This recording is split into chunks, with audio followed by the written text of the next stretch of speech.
1973 Royal Canadian Mounted Police Centennial Sword of Honor is considered one of the best commemorative swords ever produced by Wilkinson Sword.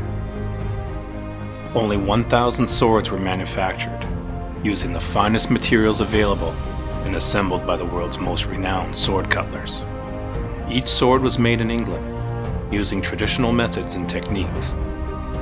The swords have their own serial numbers, making each one unique.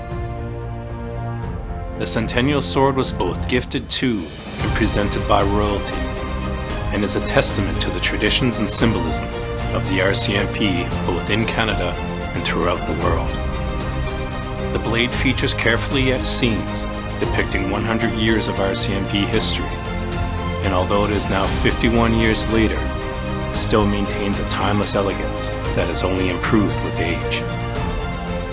Come join us as we explore everything you need to know about the R.C.M.P. Centennial Sword of Honor.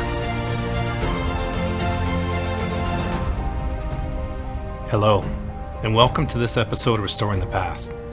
Today I'm going to talk about the R.C.M.P. Centennial Sword, or the R.C.M.P. Centennial Sword of Honor, as they were officially known by. The Centennial Swords were manufactured by Wilkinson Sword in 1973 to commemorate the 100th anniversary of the Royal Canadian Mounted Police. Centennial swords are rare and seldomly surface on the open market, and there are a number of factors contributing to their scarcity, such as the swords were produced in a limited edition of 1,000 pieces, they were only available for purchase in Canada, serving members of the RCMP were given first choice and priority of purchase. Any swords not purchased by police officers were then only offered to registered Wilkinson sword collectors by mail. These swords were never available on the retail market. Every Centennial sword came with a styrofoam tray, certificate of authenticity with the individual serial number displayed, a hanging tag,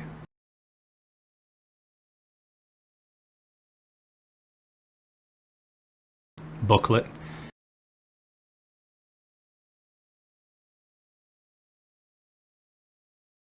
and hangers so the sword could be displayed on a wall. At first glance, it's immediately apparent that these swords are something special. The RCMP Centennial swords are a true work of art. Although Wilkinson Sword produced several commemorative swords to celebrate various agencies and historical events throughout the world, the managing director at the time considered the 1973 RCMP Centennial Sword of Honor as a magnificent trophy that will go down in history as being perhaps one of the finest swords produced by Wilkinson Sword, London, England. What helps make these swords so attractive is that they are weighty keepsakes, coming in at 2 pounds, 11.6 ounces, or 1,238 grams.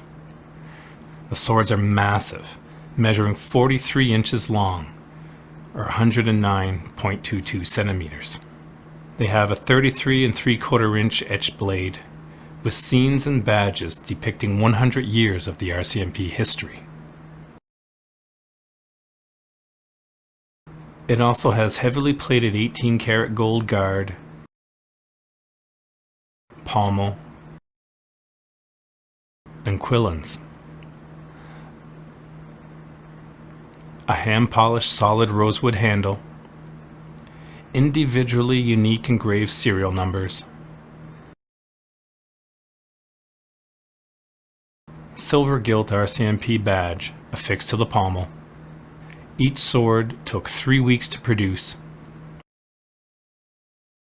Once you add up all these things, plus the RCMP association, the historical significance of the commemoration, and the fact that they were produced by one of the oldest and most renowned sword makers on earth, it's not surprising that the RCMP Centennial Sword remains a coveted piece amongst collectors. They also did not come cheap.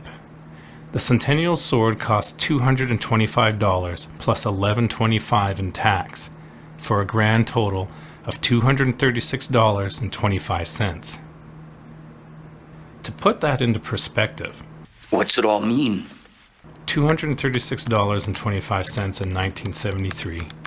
If we adjust for annual inflation, let's say 3.77%, comes to approximately $686.56.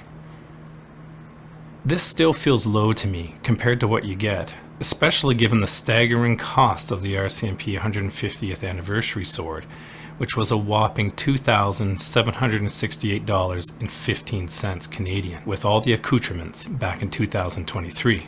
However, I must admit that the swords are two very different beasts. The 150th being a fully customizable, official military-grade ordnance, whereas the Centennial is purely decorative, made to uniform specifications. Anyway, I'll compare the two in another video which I'll make in the near future.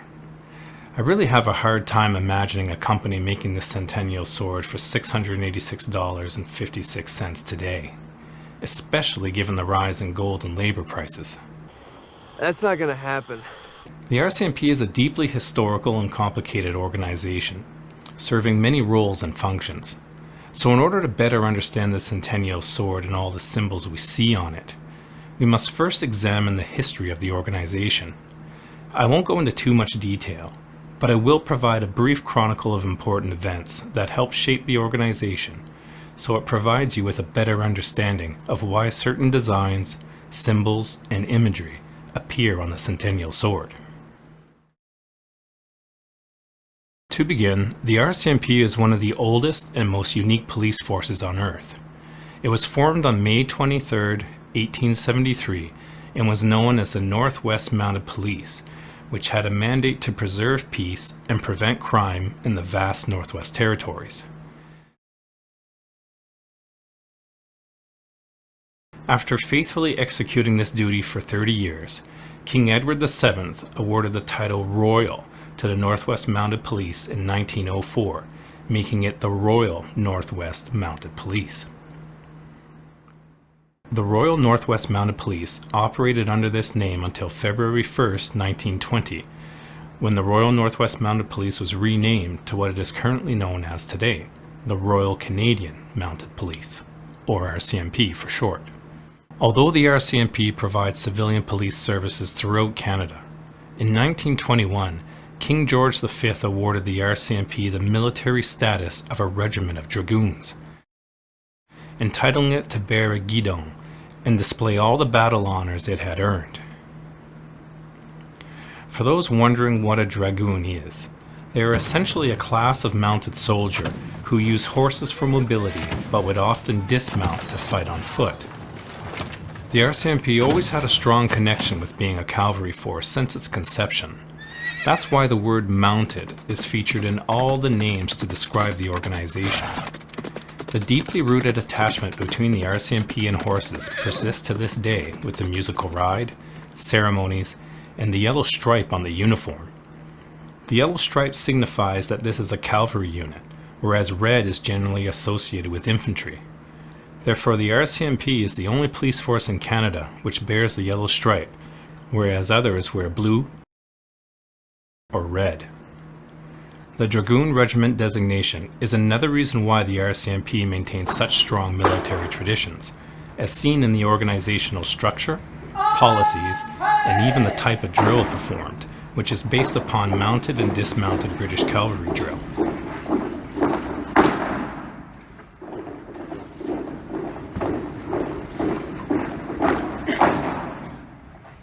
The official regiment status is also why the RCMP is allowed to carry a guidon, which is a small flag that symbolizes a military unit's pride, honor, and devotion to its country.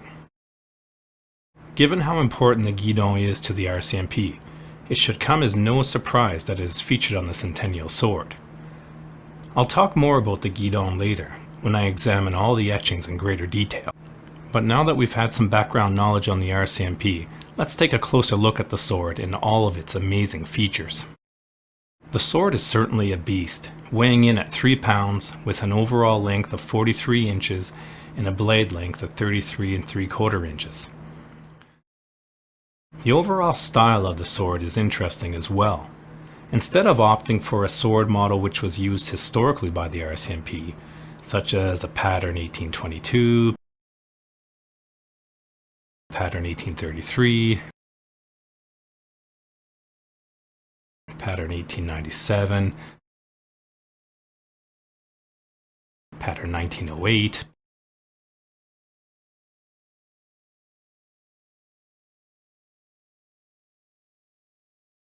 or pattern 1912.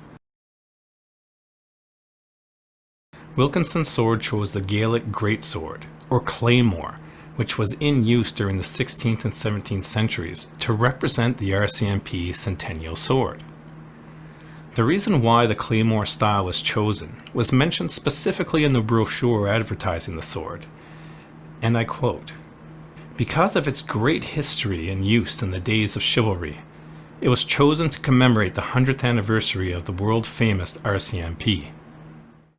Overall, I think it was a good decision since the claymore offered a lot of blade space to accommodate all the etched scenes and badges."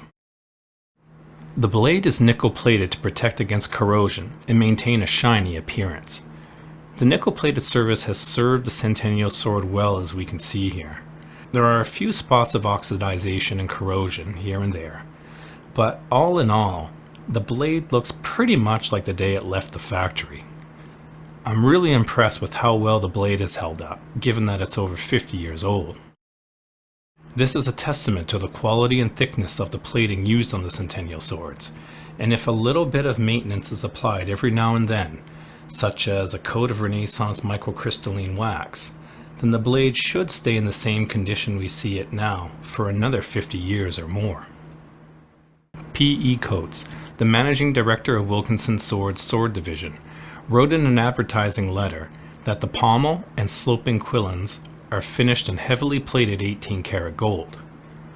Looking over these areas, it's easy to tell that they are heavily plated, which has allowed the fittings to remain in remarkably good condition. The properties of gold are such that it does not tarnish easily, allowing the Centennial sword to age well and remain fresh and vibrant. The sword fittings still have the deep look and luster of gold, and sparkles whenever it catches the light. The quillons are particularly nice, and they have that Gothic feel about them, reminiscent of the original claymores and the Gothic quatrefoil often seen in architecture. It's a simple yet effective design, and I think Wilkinson pulled these off nicely. I really like them. The grip is another area highlighting the quality and craftsmanship of the sword.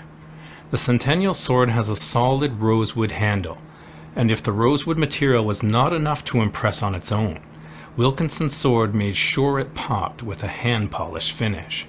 Taking a closer look at it, it appears as though the rosewood has been French polished. For those unfamiliar with a French polish, it's essentially a wood finishing technique that results in a very high gloss surface with a deep color and chatoyancy. French polishing consists of applying many thin coats of shellac dissolved in denatured alcohol, using a rubbing pad lubricated with one of a variety of oils. A French polish is considered the best finish for fine furniture and stringed instruments. But the process is very labor intensive, so not many manufacturers use it anymore. There is certainly no arguing with the results though. The finish is crystal clear, has great depth, and brings out all the characteristics of the beautifully grained rosewood. It's just the type of finish you would expect on such a fine sword. The last feature to examine before we take a look at the etchings on the blade is the R.C.M.P. crest, which has been applied to the pommel. The crest is well designed and appears to be cast from solid bronze with a silver gilt finish, but I can't say for certain.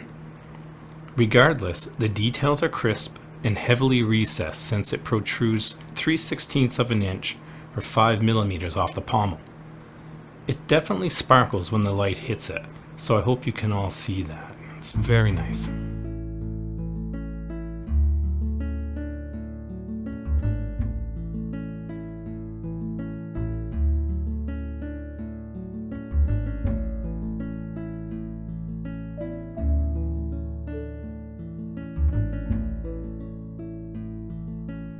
Now let's turn our attention to the most striking feature of the sword, which is the blade itself. All I can say is wow. just drink it all in. Everything you see was designed specifically for this Centennial sword. Sometimes commemorative swords or even military-grade issued swords feature repetitive designs, which can make some of them a bit predictable. But this is certainly not the case for the RCMP Centennial sword. The main side of the blade contains a beautifully etched pictorial history of the force, and miniature representations of 4 of the badges used by the Mounted Police over the past 100 years. The artwork for the etchings was designed by an RCMP officer named Staff Sergeant Sven Oscar Paul Cederberg, regimental number 17830, who served 35 years in the RCMP. He's the same artist who designed the 1976 commemorative Mountie Quarter, Silver Dollar, and the artwork for the sleeve of the 1973 commemorative Winchester rifle. Don't worry, I'll do a separate video on the Centennial rifle, so stay tuned for that. Unfortunately, Staff Sergeant Paul Cederberg died on June 14, 2014, so he did not live to celebrate or design something for the 150th anniversary of the RCMP, which occurred in 2023. However, as we have already seen, an official RCMP 150th anniversary sword was produced, which will be discussed in another video. The etchings designed by Staff Sergeant Cederberg are truly spectacular, and I'll go over what each scene and badge represents, starting near the hilt. The reason why I'm starting near the hilt is because this will follow the correct chronological order of events. First off, we have the signature of Wilkinson Sword, by appointment to Her Majesty Queen Elizabeth II. There is dual significance when it comes to Wilkinson Sword being the manufacturer of the Centennial sword. One aspect ties in the strong historical connection the RCMP shares with the United Kingdom and the royal family. Given those strong bonds, it is not surprising that Wilkinson Sword, a prominent British sword manufacturer who has been making swords often by appointment to His or Her Majesty for over 200 years, decided to pay tribute to the RCMP by producing the RCMP Centennial Sword of Honor in 1973. The other thing to consider is that Wilkinson Sword has a long history of supplying swords to the Northwest Mounted Police, Royal Northwest Mounted Police, and RCMP dating back to its conception. It was Henry Wilkinson in Pall Mall, London, England, who produced the British Light Cavalry Pattern 1822 sword worn by the legendary Superintendent Samuel B. Steele. Sam Steele was the 3rd man to enlist in the Northwest Mounted Police, entering as a staff constable. The Pattern 1822 was the first official Northwest Mounted Police officer's sword with a steel hilt and scabbard, which were decorated with the force motto, badge, and in most cases, the owner's initials. The initials were usually placed near the hilt, on the same side of the blade as the motto and badge.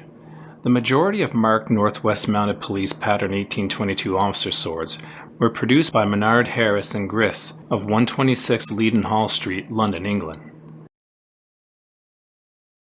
The Wilkinson name is synonymous with swords of quality, so it's really nice to see their signature on the Centennial sword.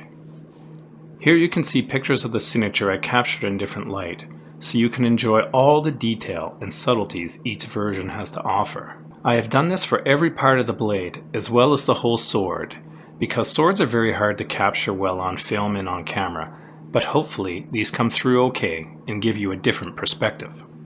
I found that certain details came out better under different lighting conditions, so that's why I've included both examples.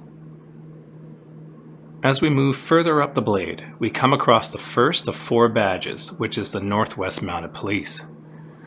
The Northwest Mounted Police badge depicted on the blade is of the type which was used during the 1870s.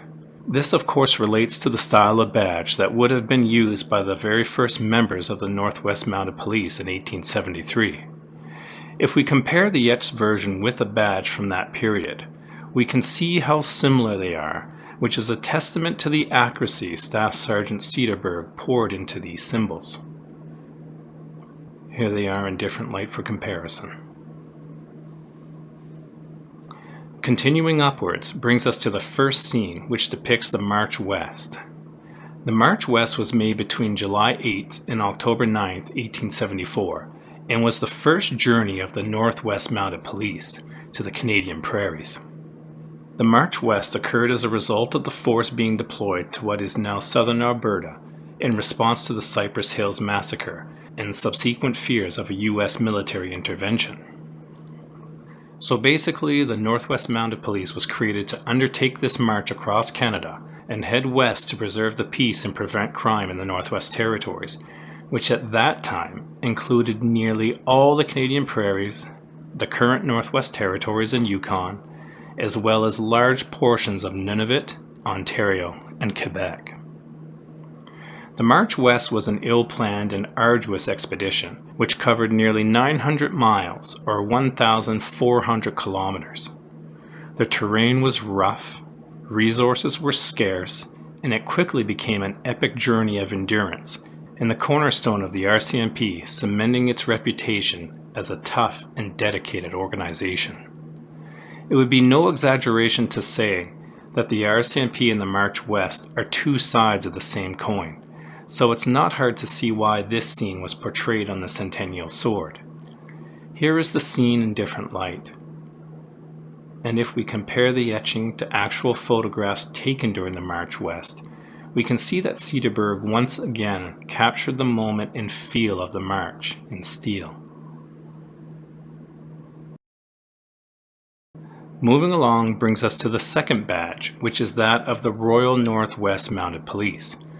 Remember, King Edward VII awarded the title Royal to the Northwest Mounted Police in 1904 for all their hard work and dedication during the March West and the 30 years afterwards. Once again, we have a faithfully executed etching of the badge when compared to a Royal Northwest Mounted Police badge of that era. It's a great badge with a great design. I really like this one. Here they are, side by side, in different light. Continuing up the blade brings us to the second scene depicting the famous Klondike Gold Rush, also known as the Yukon Gold Rush. An estimated 100,000 prospectors flooded into the Klondike region of the Yukon in northwestern Canada between 1896 and 1899, when gold was discovered there by a local miner on August 16, 1896. The Northwest Mounted Police played a significant role during the Klondike Gold Rush by enforcing Canadian law and maintaining order during the gold rush. The task was monumental, ranging from managing the boomtown of Dawson City, patrolling the Yukon using a network of 33 posts, including ones at the summit of White and Chilkoot passes, collecting customs duty on supplies brought by gold seekers, and protecting prisoners, banks, and gold shipments. The Northwest Mounted Police's efforts were successful, and the Klondike Gold Rush became a safe place for people to mine for gold. By 1898, there were no murders and only a few major thefts. The Northwest Mounted Police's role during the gold rush helped them to become an internationally recognized symbol of justice and personal security in the Yukon. This photograph provides a glimpse of what life was like for the members living inside the tents like these during the gold rush. Here is the etching in different light. Next, we come to the third badge, which is a pre-1953 style RCMP badge. What makes this badge significant is that it is the first style of badge used after the Royal Northwest Mounted Police changed their name to the RCMP on February 1st, 1920. Here's the badge next to a genuine sample of that era. And here we see the comparison in different light. Leaving the pre-1953 style badge behind, we come to the third and final scene, and my personal favorite, which is a view depicting the famous RCMP vessel, the St. Roch, in the Arctic. RCMP St. Roch, for those who don't know, is a Royal Canadian Mounted Police schooner built in 1928 by the Burrard Dry Dock Company of North Vancouver to serve as an Arctic supply and patrol vessel for the RCMP. It was made primarily of thick Douglas fir, with very hard Australian ironbark eucalyptus on the outside, and an interior hull reinforced with heavy beams to withstand ice pressures during her Arctic duties. St. Roch was designed by Tom Halliday and was based on Roald Amundsen's ship Maud. The accomplishments of this vessel and her crew are nothing short of extraordinary, and I'll just briefly mention a couple of them. On June 23, 1940, the RCMP St. Roch leaves Vancouver for its historic voyage through the Northwest Passage. On October 11, 1942, the St. Roch arrives in Halifax from Vancouver after 2 years spent navigating the Northwest Passage, making it the first ship to complete the Northwest Passage in the west to east direction, i.e. from the Pacific to the Atlantic Ocean.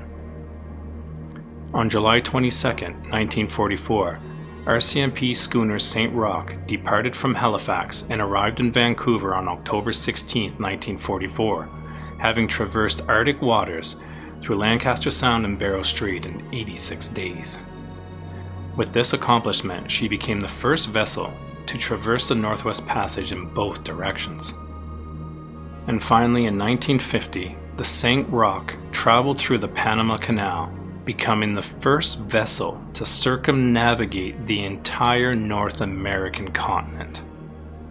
Wow. Truly amazing stuff. With accolades like this, it's no wonder this ship holds legendary status within the RCMP in the world of maritime accomplishments and exploration. It has certainly earned its place on the Centennial Sword, and to have it represented certainly elevates the entire piece.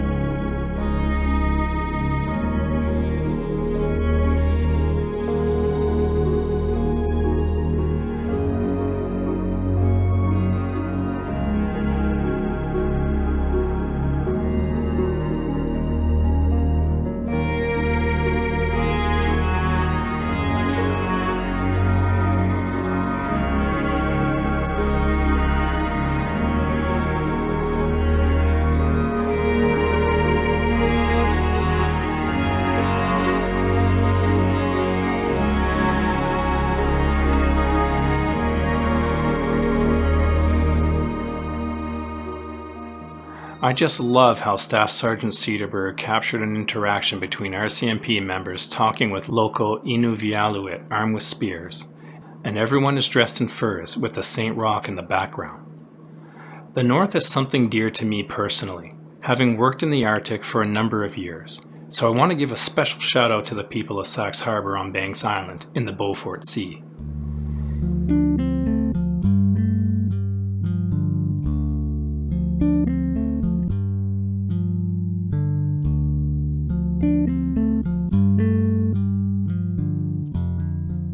The St. Roch was certainly no stranger to that area, and here's a picture of the St. Roch wintering in the Beaufort Sea in 1948. And yes, it's every bit as cold as it looks. When I look at the etched scene that Cedarberg created, it really represents all the Arctic for me, and is very familiar and comforting. This scene really tugs on personal heartstrings, as well as the significance of what the St. Roch and her crew accomplish. It's just a fantastic scene, a fantastic vessel, and is very well done in my opinion.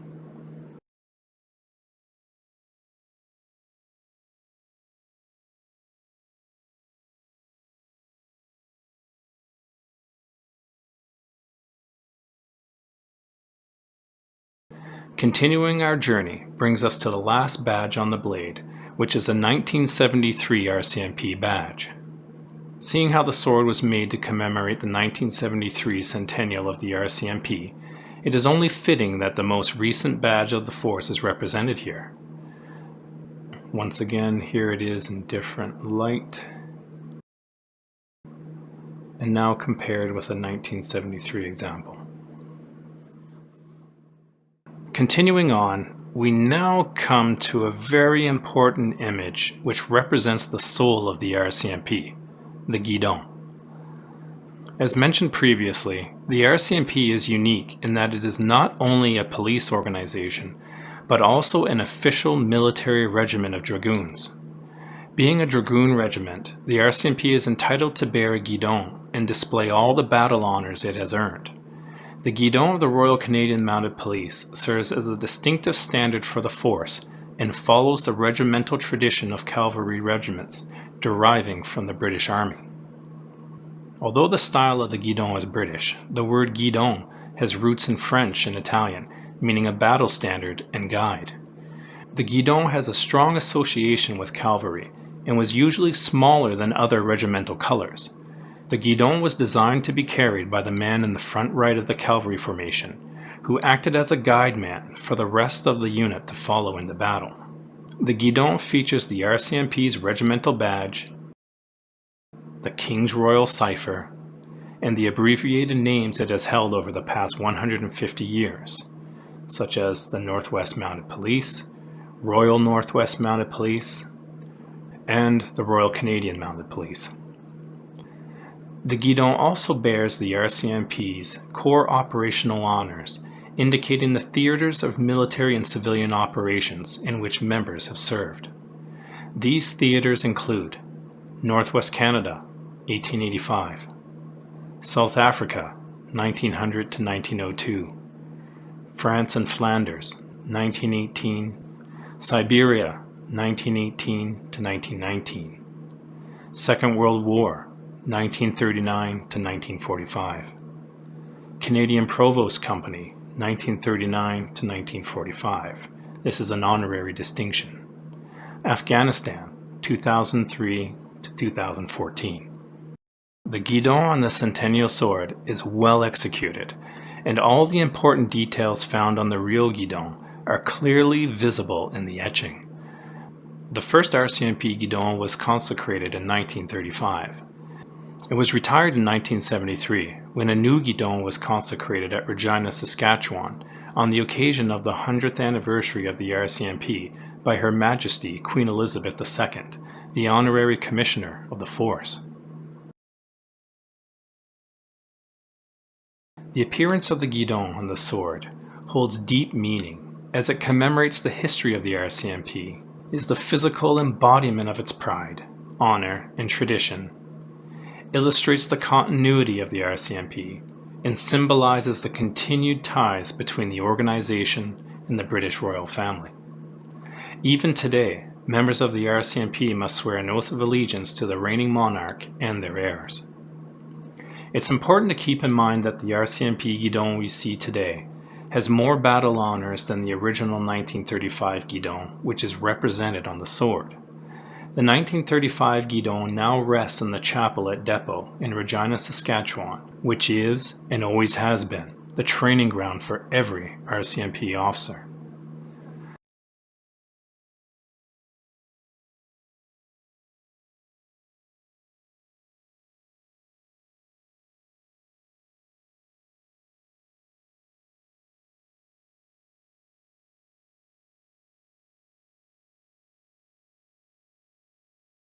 Coming towards the end, we have an RCMP officer dressed in the iconic red serge and Stetson. This uniform is the symbol of the RCMP and is instantly recognized all over the world. Given the widespread global popularity of the red serge and the fact that it serves as one of the ceremonial uniforms of the RCMP, it makes sense that it would appear on the Centennial sword. Here it is in different light.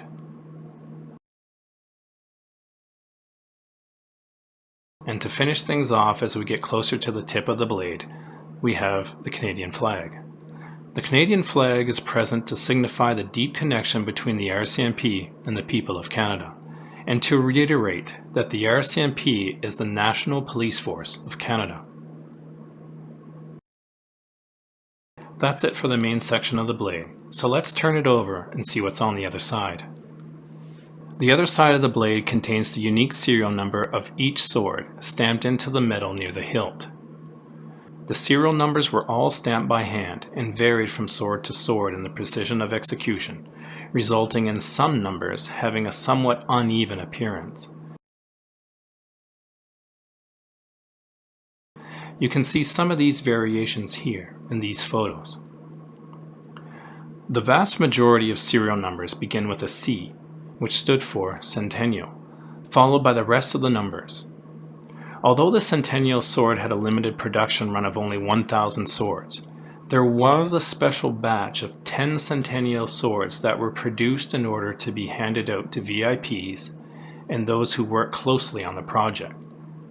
These look very similar to the standard versions, and most people wouldn't be able to tell the difference, but they are characterized by the use of choice materials such as extra grade rosewood, for example, and feature an SP in front of the serial number instead of a C.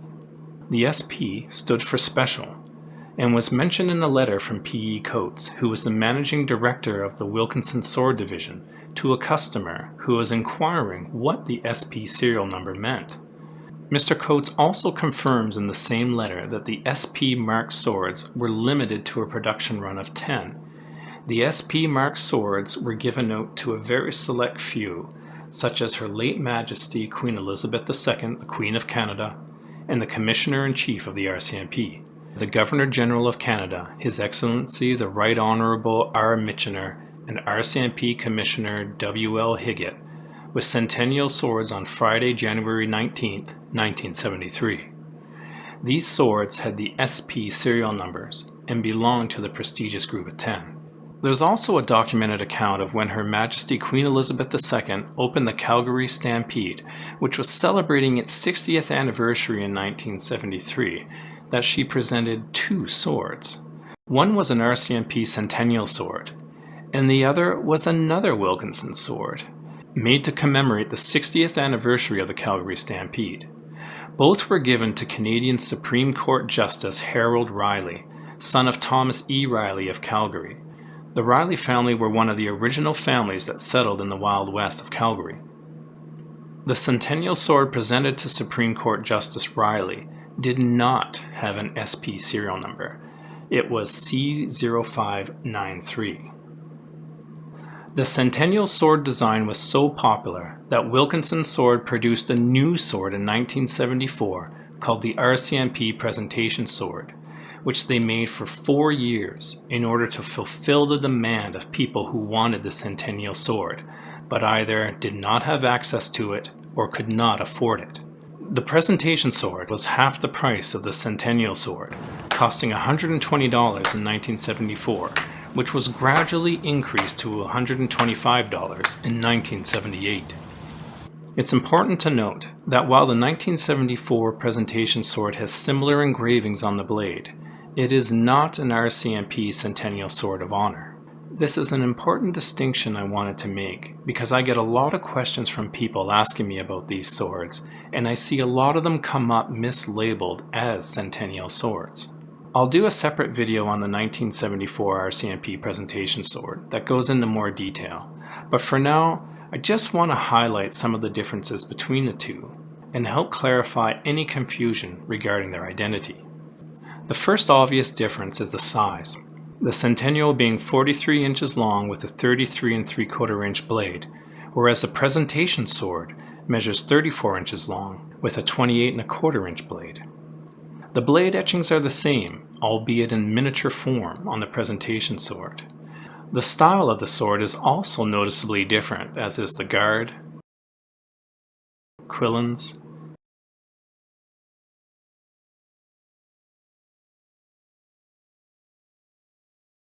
handle, and pommel.